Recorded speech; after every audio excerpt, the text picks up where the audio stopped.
Hello friend, आप देख रहे हो हमारा channel grow books.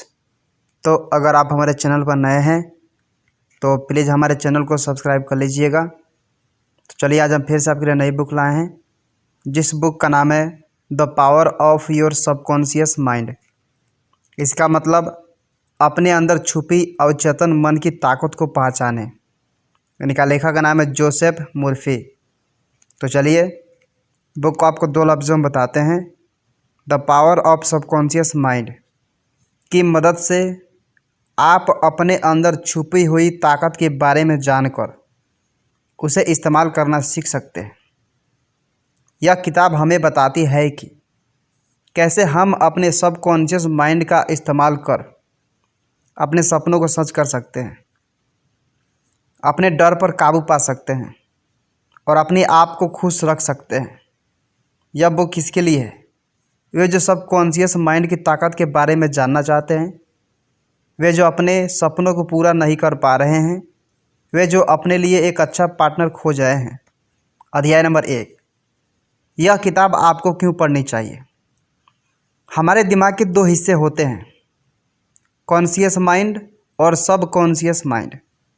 Conscious mind दिमाग का वो हिस्सा है जिससे हम परिचित हैं, जिससे हम सोचते हैं, जबकि सबकॉन्शियस माइंड दिमाग का वो हिस्सा है जो छुपा हुआ है। सबकॉन्शियस माइंड के पास बहुत कुछ कर सकने की काबिलियत है, लेकिन हम में से बहुत से लोगों को इसके बारे में नहीं पता है। सबकॉन्शियस माइंड की मदद से हम अपने आप को रोगों से दूर रख सकते हैं। इसकी मदद से हम अपने सपनों को सच करके एक खुशहाल ज़िंदगी जीना सीख सकते हैं। यह किताब हमें बताती है कि हम अपने सबकॉन्शियस माइंड के किस तरह से इस्तेमाल कर सकते हैं और कैसे अपने अंदर छुपी हुई ताकत को बाहर लाकर अपनी ज़िंदगी को नया रुख दे सकते हैं। इसे पढ़कर आप सीखेंगे किस तरह से आप अपने सबकॉन्शियस माइंड का इस्तेमाल कर बड़े से बड़े काम को आसानी से कर सकते हैं। वे जो अपने फैसलों को सही से नहीं ले पा रहे हैं, अच्छी सोच रखने से कैसे आप खुशी पा सकते हैं। अध्याय नंबर 2।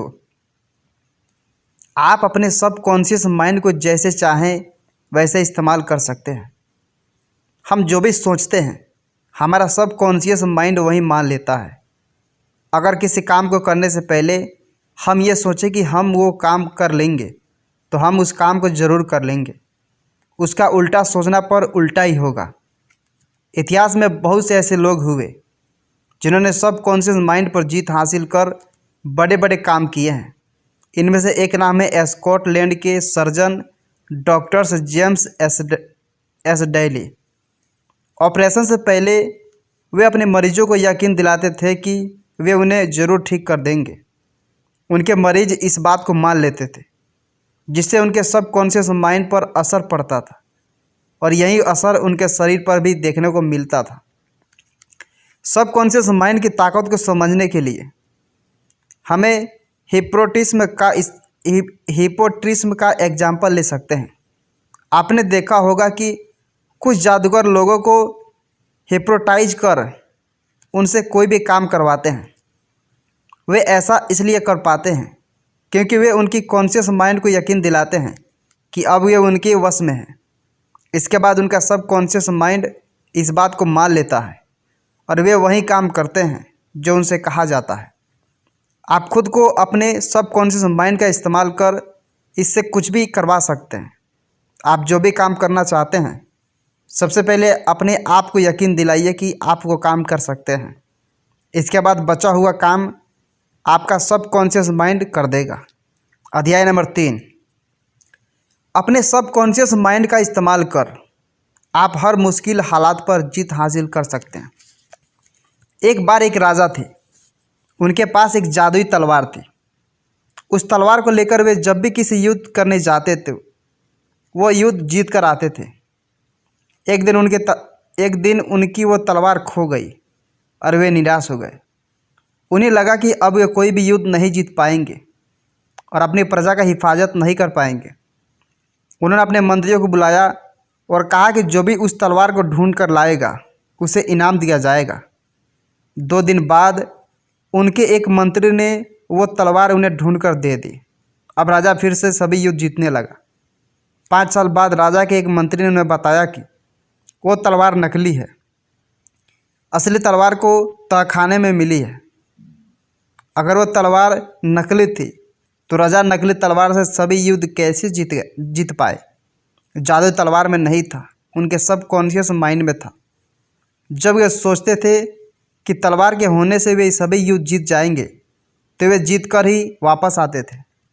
इस तरह आप अपने सबकॉन्शियस माइंड को कुछ भी यकीन दिलवाकर उसे हकीकत में बदल सकते हैं। इसका एक और अच्छा एग्जाम्पल है पहले के ज़माने के इलाज करने के तरीके। पहले जब कोई बीमार होता था उसे विश्वास दिलाया जाता था कि भगवान उसके साथ है और वह जल्दी ही ठीक हो जाएगा। मरीज जब इस बात को मानकर सो जाते थे और कुछ ही दिनों में ठीक हो जाते थे। उन्हें ठीक करने का काम उनका सबकॉन्शियस माइंड करता था। अध्याय नंबर 4, सबकॉन्शियस माइंड की मदद से आप अपने सपनों को पूरा कर सकते हैं। एक लड़के की बड़ी ख्वाहिश थी कि वो एक बैट्समैन बनकर स्टेडियम में क्रिकेट खेले। हर रात सोने से पहले वो सोचता था कि वो एक दिन बहुत बड़ा बैट्समैन बनेगा। वो एक मिडिल क्लास फैमिली का था जिसके परिवार वालों की सोच थी कि उसे पढ़कर एक अच्छी नौकरी करनी चाहिए। लेकिन फिर वो हर रात अपने आप को स्टेडियम के बीच खड़ा हुआ देखता था। आज उस लड़के को हम सचिन तेंदुलकर के नाम से जानते हैं। अपने सपनों के बारे में हर रोज़ सोचकर हम उसे हकीकत में बदल सकते हैं। सफलता पाने के लिए सफलता के बारे में सोचते रहना और पॉजिटिव सोच रखना ही काफ़ी है। अपनी सोच अच्छी रखने का एक तरीका है कि आप जलन करना छोड़ दीजिए। अगर आप किसी से ईर्ष्या करेंगे तो आपको लगेगा कि वह आपसे आगे है और अंदर ही अंदर आप अपने आप को छोटा समझने लगेंगे। इसलिए आप इसका उलट सोचिए। आप सोचिए कि सभी लोग आगे बढ़ें और तरक्की करें। दूसरों के बारे में अच्छा सोचने से आप खुद के बारे में भी अच्छा सोच पाएंगे और अपने सबकॉन्शियस माइंड को यकीन दिला पाएंगे कि आप सफलता हासिल कर सकते हैं। आप सबकॉन्शियस माइंड का इस्तेमाल कर अपने शौक़ भी पूरे कर सकते हैं। एग्जाम्पल के लिए आप एक फार्मासिस्ट को ले लीजिए जो अपने काम से बहुत प्यार करता था और ख़ुद की एक दवाई की दुकान खोलना चाहता था, लेकिन पैसे ना होने की वजह से वो ऐसा नहीं कर पा रहा था। एक दिन वो एक चेन स्टोर में काम करने चला गया और खूब मेहनत से काम करने लगा। धीरे धीरे वो वहाँ का मैनेजर बन गया और उसके पास इतने पैसे हो गए कि उसने खुद की एक दवाई की दुकान खोल ली। अध्याय नंबर 5, अपने सबकॉन्शियस माइंड के इस्तेमाल से अपने फैसले आसानी से ले सकते हैं। क्या आप कभी कभी तय नहीं कर पाते हैं कि आपको कोई काम करना चाहिए या नहीं? क्या कभी कभी आप 2 रास्तों के बीच खड़े होते हैं और फैसला नहीं कर पाते कि किस पर चलना है? अगर हाँ, तो सबकॉन्शियस माइंड इसमें आपकी मदद कर सकता है। एक बार एक महिला को किसी दूसरी कंपनी से एक नौकरी का ऑफ़र आया जहां उसे दोगुनी सैलरी पर काम पर रखा जा रहा था। वो फैसला नहीं कर पा रही थी कि उसे वो नौकरी करनी चाहिए या नहीं, तो उसने ये काम अपने सबकॉन्शियस माइंड पर छोड़ दिया। वो महिला ध्यान करके सो गई और अगली सुबह उसे ये लगा कि उसे वो नौकरी नहीं करनी चाहिए। कुछ महीनों बाद वो कंपनी बैंकरप्ट हो गई और बंद हो गई। इस तरह से आपका सबकॉन्शियस माइंड आपको सही रास्ता दिखा सकता है। सबकॉन्शियस माइंड से आप अपने लिए एक अच्छा पार्टनर भी ढूंढ सकते हैं। आपका सबकॉन्शियस माइंड ये फैसला लेने में भी आपकी काफ़ी हद तक मदद कर सकता है। आप अपने मनचाहे पार्टनर की खूबियों के बारे में सोचते रहिए। जब ऐसा कोई भी आपके सामने से गुजरेगा तो आपका सबकॉन्शियस माइंड उसे तुरंत ही पहचान लेगा। अध्याय नंबर 6, आपका सबकॉन्शियस माइंड खुशी ढूंढने में आपकी मदद कर सकता है।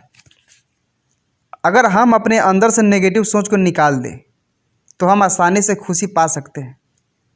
खुश रहने के सारे तरीके आपको अपने अंदर ही मिलेंगे। बाहरी चीज़ों से आप कभी खुश नहीं हो पा सकते हैं। एक बार एक सेल्समैन ने लेखक से सलाह मांगी।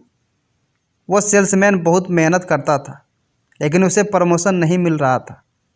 वो मन ही मन में अपने बॉस को बुरा भला कहता रहता था।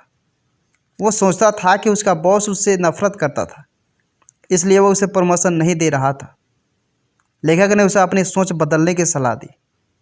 उस सेल्समैन ने अपने बॉस के बारे में अच्छा सोचना शुरू किया और रोज उनसे उनकी सेहत के बारे में पूछता रहता था।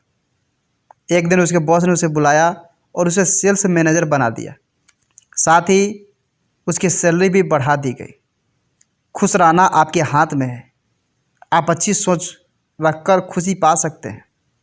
कभी कभी हम अपने किसी गलती के लिए खुद को माफ़ नहीं कर पाते और अपने आप को इस सज़ा देते रहते हैं। अपने दुख को अपने रास्ते से हटाने के लिए हम अलग अलग रास्ते अपनाते रहते हैं और कभी कभी नशे का सहारा लेते हैं। ये आदतें दुख और बीमारियों को न्योता देती है।